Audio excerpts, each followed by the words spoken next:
Welcome to our CR International School online classes. Hello students, how are you? I hope everyone is fine there.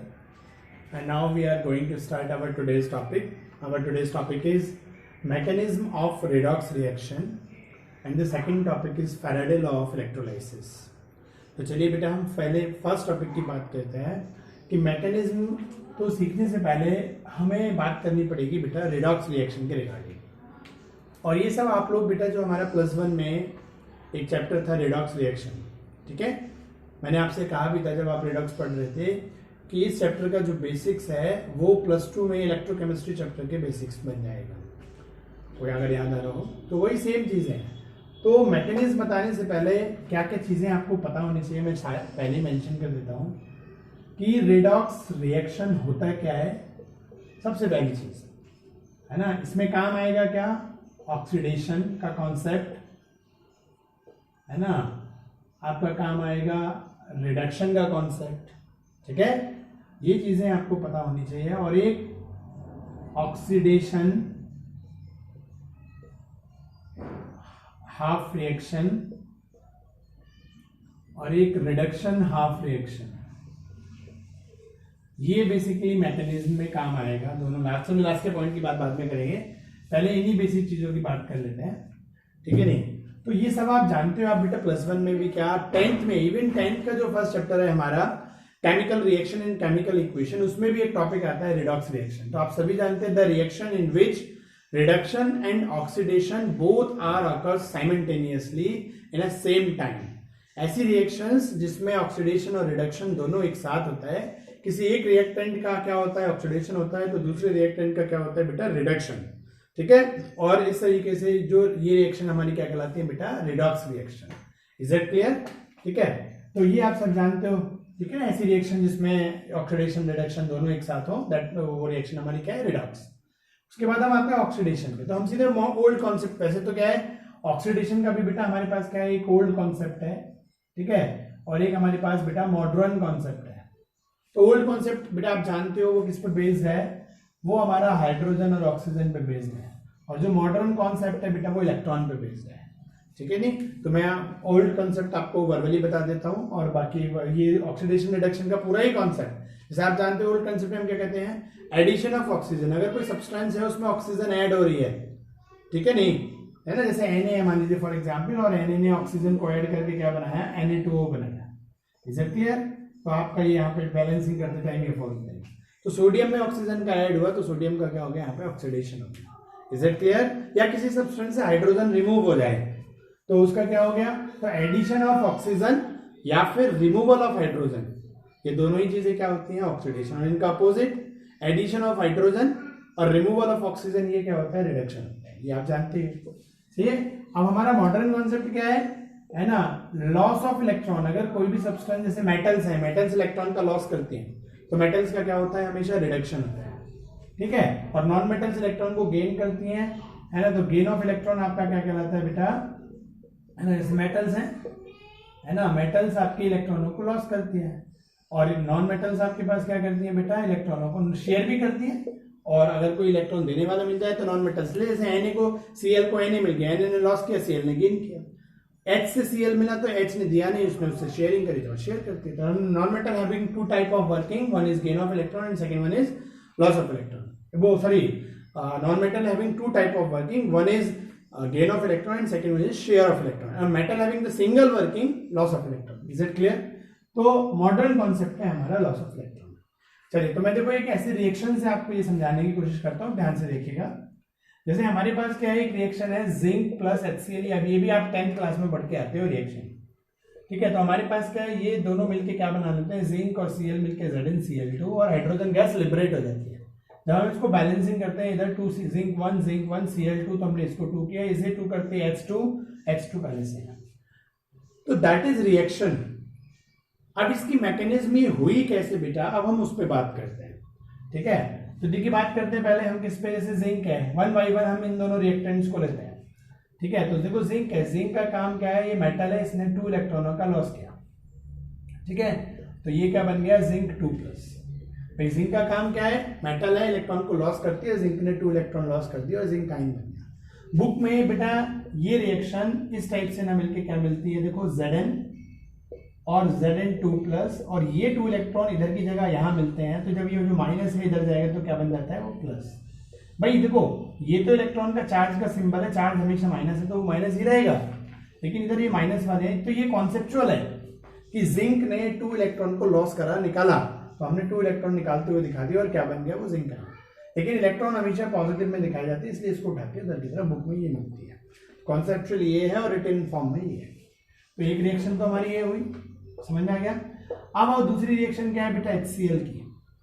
ठीक है, तो HCl हमारे पास क्या होता है कि HCl बेटा आपको ब्रेक होके क्या देता है, H प्लस और बेटा Cl माइनस, मतलब हाइड्रोजन लॉस करके Cl को दिया। ठीक है, इस तरीके से हमारे पास ये चीजें हुई। अब हमारे पास देखो 2HCl है, तो आप ये 2 लोगे तो यहाँ पे 2 हो जाएंगे, ये भी 2 हो जाएंगे। Clear point. अब आप देखो हमारे पास इधर क्या है, ये प्रोडक्ट्स में जिंक आयन है और 2 इलेक्ट्रॉन है, तो ये वाले जिंक आयन इनसे मिले तो आपके पास जिंक आयन, पहले जिंक कन्वर्ट हुआ जिंक आयन में और साथ में 2 इलेक्ट्रॉन भी उसने प्रोड्यूस करे, लूज करे, जो उसी बीकर में घूम रहे हैं। Is it clear. तो अब हमारे पास HCl है, वो भी आयनाइज्ड हुआ। अब कैटाइन मान लो या तो ये इससे मिल जाए तो दोबारा ये बन जाएगा, ये इससे मिल जाए दोबारा ये बन जाएगा, दोबारा ही बनना हो तो ब्रेक क्यों, कुछ नई चीज बनाना चाहते हैं। ठीक है, तो जिंक ये पॉजिटिव आयन किससे मिलेगा, इस नेगेटिव आयन से, तो Zn2 प्लस और 2Cl नेगेटिव आयन को भी 1Cl हैविंग 1 नेगेटिव, तो 2Cl ion having 2 negative and 1 zinc ion having 2 positive, तो ये 2 प्लस 2 माइनस से मिलके क्या बन जाएगा, ZnCl2 बन जाएगा। Clear point.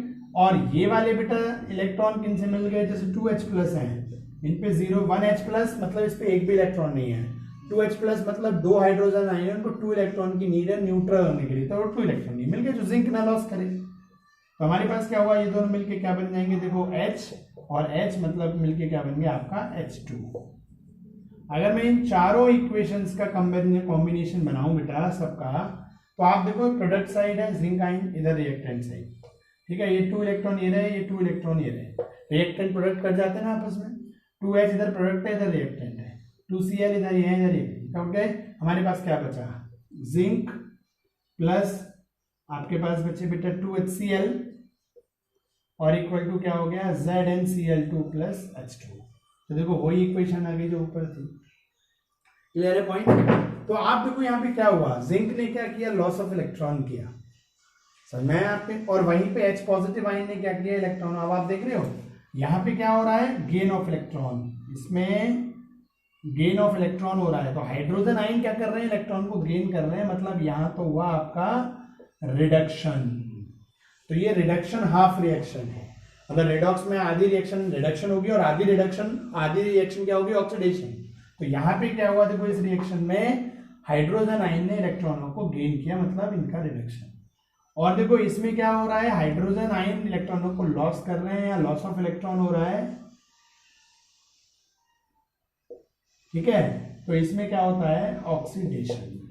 तो जिंक का तो ऑक्सीडेशन हो रहा है, और HCl में जो H आयन है, समझे, HCl में जो H आयन है उनका क्या हो रहा है, रिडक्शन। और HCl के H आयन है तो वो HCl ही काउंट होगा पूरा। आगे पॉइंट समझ में, Cl तो वहां भी नेगेटिव थे, वहां भी नेगेटिव। क्लियर। तो इस तरीके से आपको मैकेनिज्म समझ में आई रेडॉक्स रिएक्शन की।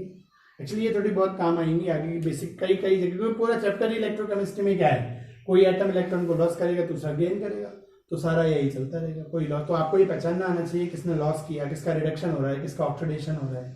Is it clear.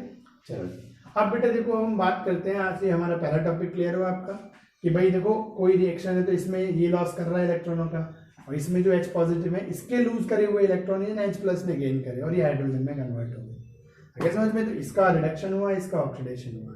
मैंने यही बोला रेडॉक्स रिएक्शंस क्या होती हैं, जिसमें एक रिएक्टेंट का ऑक्सीडेशन हो, दूसरे का रिडक्शन हो, और ऐसी रिएक्शन हमारी क्या कहलाती है, redox reaction. Is it clear. चलिए अब हम बढ़ते हैं बेटा अपने सेकंड टॉपिक की तरफ, है ना। सेकंड टॉपिक हमारा क्या है, फैराडे लॉ ऑफ इलेक्ट्रोलाइसिस।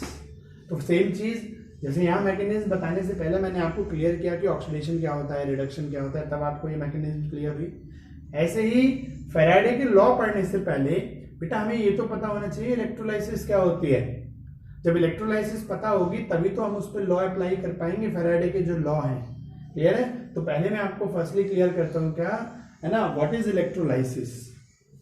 ठीक है, देखो आपको नाम से क्लियर है, कुछ चीजें कुछ टर्म आप पहले पढ़ के आते हो, जैसे हाइड्रोलाइसिस, तो वहां पे वाटर का एडिशन होता है, ठीक है नहीं, एडिशन ऑफ वाटर क्या कहलाता है, हाइड्रोलाइसिस। तो इलेक्ट्रोलाइसिस क्या है, तो इलेक्ट्रॉन का कुछ रोल होगा, ठीक है नहीं, तो वही चीजें हैं। तो आप चलिए देखते हैं, कोई नहीं। तो बेटे देखो हमारे पास क्या होता है, पहले मैं आपको इलेक्ट्रोलाइसिस ही समझा देता हूँ, ठीक है, बाद में हम फैराडे लॉ की तरफ बढ़ेंगे। इलेक्ट्रोलाइसिस, तो देखो इलेक्ट्रोलाइसिस में चलिए मैं पहले क्या करता हूँ आपको समझाने के लिए, मैंने कल भी ये डायग्राम बनाया था। मान लीजिए हमने एक आपके पास एक वेसल लिया, आपने एक बीकर लिया, क्लियर, उसमें बेटा आपने एक इलेक्ट्रोड लिया, ये आपका क्या स्ट्रेस का है, दूसरा इलेक्ट्रोड है, और यहाँ पे आपने किसी इलेक्ट्रोलाइट का एक्वा सॉल्यूशन लिया, ठीक है, तो ये क्या है, मान लीजिए एक्वस सॉल्यूशन ऑफ, मान लीजिए सिल्वर में आपके पास Cl है, सिल्वर क्लोराइड का एक्वा सॉल्यूशन है। तो यहाँ पर आपके पास क्या है बेटा, सिल्वर आयन है और Cl आयन है, बहुत सारे Cl आयन है ना, सिल्वर आयन, ये बहुत सारे हैं, क्लियर पॉइंट। और हमने इसको बेटा कनेक्ट किया एक बैटरी से, इसका पॉजिटिव इलेक्ट्रोड है, ये नेगेटिव इलेक्ट्रोड है, इज इट क्लियर। हमने इसको यहाँ बैटरी से कनेक्ट किया। कल वाले हमने इसमें यहाँ पे एक बल्ब बनाए थे। एक्चुअली क्या हमारे सेल होते हैं, ये दो टाइप के होते हैं, सेल भी आपका एक टॉपिक आएगा पूरा, है ना, इलेक्ट्रिक सेल क्या होते हैं, उसके टाइप क्या होते हैं, उनकी वर्किंग क्या होती है, उनके न्यूमेरिकल्स भी हैं, वो हम बाद में आएंगे, पहले अभी हम फैराडे लॉ की तरफ जाते हैं, ठीक है नहीं, क्योंकि उसमें इलेक्ट्रोड पोटेंशियल वगैरह इन सबके यूज आएंगे, तो पहले आपको इलेक्ट्रोलाइसिस तो पता हो तब आप सेल। तो इलेक्ट्रिक सेल दो टाइप के होते हैं, जिसमें एक में आप बैटरी से उनको, जैसे आपके बेटे देखो क्या होता है, आपके जो घर में इन्वर्टर की बैटरीज होती हैं, ये इलेक्ट्रोलाइटिक सेल के एग्जाम्पल होता है, कि पहले आप इलेक्ट्रिसिटी देते हो, जैसे बैटरी है, बैटरी में इलेक्ट्रोड होते, कैथोड एनोड होते हैं, बीच में इलेक्ट्रोलाइट भरा होता है। अगर उस बैटरी को आप इलेक्ट्रिसिटी प्रोवाइड ना करो, जो इन्वर्टर के थ्रू करंट जाती है उसमें, तो क्या वो बैटरी चार्ज होगी, नहीं होगी ना, ठीक है ना। तो पहले आप इलेक्ट्रिसिटी प्रोवाइड करोगे, देन अंदर उसमें केमिकल रिएक्शंस होंगी बिटवीन द इलेक्ट्रोलाइट्स, वो between the electrode and the electrolytes, okay. तो ये हमारी चीज है बेटा, तो ये हमने वही सेल लिया है जिसमें हम इलेक्ट्रिसिटी प्रोवाइड करते हैं। तो आप जानते हो कल हमने आपको आयनाइजेशन और डिसोसिएशन पढ़ाया था। क्या पढ़ाया था, जब हमारे पास कोई आयनिक कंपाउंड होता है सॉलिड स्टेट में, तो उसके आयन बंधे हुए होते हैं, वो आयनिक स्टेज में नहीं होते। जैसे ही हम उसका एक्वा सॉल्यूशन बनाते हैं, उसमें आयनाइजेशन हो जाते हैं, ठीक है। फिर क्या होता है, जब हम इलेक्ट्रिसिटी प्रोवाइड करेंगे बेटा, तब इनके बीच इलेक्ट्रिसिटी से क्या है, इलेक्ट्रिक एनर्जी जा रही है, तो कैटाइन एनाइन के बीच के जो इंटर आयनिक एक अट्रैक्शन फोर्स है बेटा, वो ब्रेक करेगा उस एनर्जी से, और आयन फ्री टू मूव हो जाएंगे, इज इट क्लियर, वो फ्री टू मूव है, तो डिसोसिएशन हुआ। तो यही बेटा प्रोसेस क्या कहलाता है, process of dissociation of an electrolyte, ठीक है। तो प्रोसेस ऑफ डिसोसिएशन, तो डिसोसिएशन समझ में आया, पहले आयनाइजेशन, देन उनके बीच का इंटर आयनिक फोर्स का ब्रेक होना, ठीक है, और आयंस का फ्री हो जाना। तो process of dissociation of an electrolyte on passing the electricity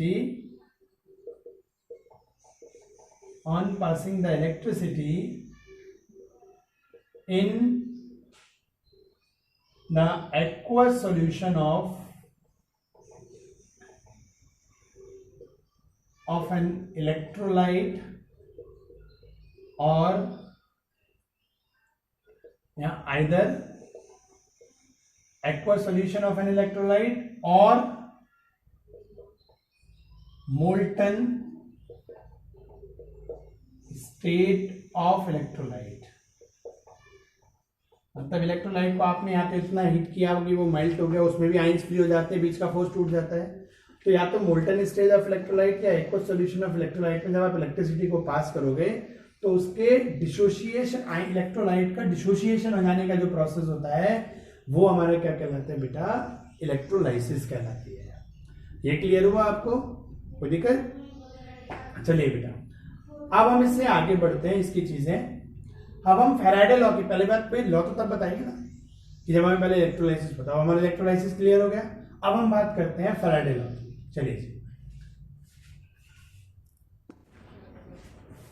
देखो बेटा, फैराडे लॉ आपको क्या बताते हैं, जो मैंने अभी रेडॉक्स रिएक्शन बताई थी, वो रेडॉक्स रिएक्शन में यहाँ भी अप्लाई करता हूँ। मतलब इलेक्ट्रोलाइसिस होते टाइम होता क्या है, क्या केवल इलेक्ट्रोलाइट अपने आयंस में डिसोसिएट होगा?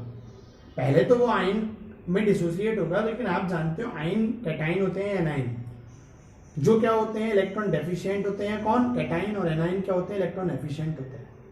तो ये दोनों ही रिएक्टिव फॉर्म में होते हैं, अनस्टेबल होते हैं। और अपनी स्टेबिलिटी को गेन करने के लिए क्या करते हैं, कैटाइन चाहता है कि मुझे एक इलेक्ट्रॉन मिल जाए और मैं न्यूट्रल हो जाऊं, और एनाइन चाहता है मेरे पे जो एक एक्स्ट्रा इलेक्ट्रॉन है जो मुझे कैटाइन से मिला है वो मैं किसी और को दे दूं और मैं खुद न्यूट्रल हो जाऊं। और दोनों ही स्टेबिलिटी की कंडीशन में पहुंचना चाहते हैं। तो देखो क्या होता है, अब मैं फैराडे लॉ की तरफ बढ़ गया हूं। लॉ बाद में बताऊंगा, लेकिन वो लॉ कैसे अप्लाई होता है वो एक्सप्लेन कर। तो आप जानते हो कि जैसे ये Cl नेगेटिव आयन है, ये किधर की तरफ जाएंगे बेटा, ये इसकी तरफ जाएगा, ये भी इसकी तरफ जाएगा। और यहाँ पे मान लो Cl आयन पहुंचेगा और इस पे क्या है, पॉजिटिव, ये अपना एक्स्ट्रा इलेक्ट्रॉन इसको दे देगा और उससे क्या हो जाएगा, इसका चार्ज न्यूट्रल हो जाएगा। ये Cl क्या हो गया, न्यूट्रल हो गया। ऐसे ये वाला Cl जब यहाँ पहुंचेगा बेटा, है ना, तो यहाँ से तो हट गया अब Cl ये, और ये वाला Cl भी कहाँ पहुंच गया बेटा, यहाँ। इसने अपना एक्स्ट्रा इलेक्ट्रॉन इसको दिया और ये भी क्या हो गया, न्यूट्रल हो गया। तो यहाँ पे आपके क्या हो गया, न्यूट्रल एटम होगा। अब इसको अगर मैं थोड़ा साफ साफ डायग्राम बनाऊं तो कहने का मतलब ये है, ये जो इलेक्ट्रोड था इस पे एक Cl एटम ये हुआ, एक Cl एटम ये हुआ। Cl एक नॉन मेटल है और Cl मिलके क्या बन जाता है, मतलब यहाँ पर क्या होता है, जो हमारा पॉजिटिव इलेक्ट्रोड है बेटा, जो पॉजिटिव इलेक्ट्रोड, ठीक है, इस पे क्या घटना हो रही है, Cl आयन जा रहे हैं, ठीक है, और वो अपना एक्स्ट्रा इलेक्ट्रॉन किसको दे देते हैं, इस इलेक्ट्रोड को दे देते हैं और Cl बन जाता है। जैसे एक Cl बनेगा वैसे दूसरा भी Cl बनेगा, दोनों मिलके क्या बन गए, है ना। ऐसे जितने सारे Cl सब अपने अपने इलेक्ट्रॉन इसको जाकर लॉस कर देंगे और वो Cl और वन एटम मिलके जितने बनेंगे वो उनके Cl2 गैस यहाँ से लिबरेट हो जाएगी। Is that clear? यही सेम काम आप देखो, जो नेगेटिव हमारा इलेक्ट्रोड है, ठीक है, वहां पे क्या काम होगा बेटा, नेगेटिव इलेक्ट्रोड पे कौन जाएंगे बेटा, जो सिल्वर आयन है, ये वाले सिल्वर आयन इस पे जाएंगे। तो वहां देखो सिल्वर आयन जो है, इन पे इलेक्ट्रॉन कमी है और इस पे इलेक्ट्रॉन फालतू है, ये यहाँ से एक इलेक्ट्रॉन को गेन कर लेंगे। क्लियर हो आपको पॉइंट? ये silver ion, positive ion negative electrode की तरफ जाएंगे। नेगेटिव मतलब इलेक्ट्रॉन फालतू, पॉजिटिव मतलब इलेक्ट्रॉन की कमी। तो ये अपना फालतू इलेक्ट्रॉन सिल्वर आयन जब यहाँ पहुंच जाएंगे, जब यहाँ पे बेटा ये सिल्वर आयन पहुंच गए, ठीक है, सिल्वर आयन जो है ये पहुंच गए, इसने अपना एक इलेक्ट्रॉन इनको दे दिया, ये न्यूट्रल हो जाएंगे। तो इस तरीके से बेटा यहाँ क्या होगा, ये सिल्वर बन जाएगा। अब जैसे यहाँ पे 2 है, भाई देखो 2 AgCl ब्रेक करेंगे, है ना, तो मानो हमने 2 AgCl लिए, ये ब्रेक करके क्या बन गया, इसने आपको 2 तो Ag आयन दे दिए और 2 Cl आयन दे दिए। वैसे बहुत, ये तो एक बताने के लिए फॉर्मेट है, जितने होंगे सभी ऐसे वर्क कर रहे होंगे। तो ये 2 Cl आयन तो Cl2 में कन्वर्ट हो गए, और जो 2 Ag आयन है ना भाई, 1 Ag आयन 1 इलेक्ट्रॉन को गेन कर रहा है, 2 Ag आयन 2 को करेंगे तो 2 सिल्वर। ये मेटल का एटम है, ये क्या हो जाएगा बेटा, ये डिपॉजिट हो जाएगा किस पे, इस पे। तो अगर मैं फ्रेश डायग्राम बनाऊं बेटा यहाँ पर इन चीजों का, तो क्या होगा, आफ्टर द इलेक्ट्रोलाइसिस या during the process of electrolysis, है ना, आपका देखो क्या हुआ कि जितने भी ये नेगेटिव इलेक्ट्रोड था, तो जितने भी सिल्वर थे बेटा वो इस पे डिपॉजिट हो जाएंगे और न्यूट्रल हो जाएंगे। सारे सिल्वर तो कहाँ जाएंगे, यहाँ पे जाएंगे, और सारे Cl एटम जो है बेटा वो कहाँ जाएंगे, इसके चारों तरफ हो जाएंगे और इस पे न्यूट्रल हो जाएंगे। ये Cl बन के Cl2 बन के निकल जाएगा, लेकिन ये सिल्वर की तो बेटा इस पे एक लेयर बन जाएगी। ये क्या बन गई, एक लेयर बन गई सिल्वर की, यानी मेटल है, डिपॉजिट हो गई। तो फैराडे लॉ बेटा आपको यही बताता है, जो फैराडे के एक्चुअली 2 लॉ है बेटा।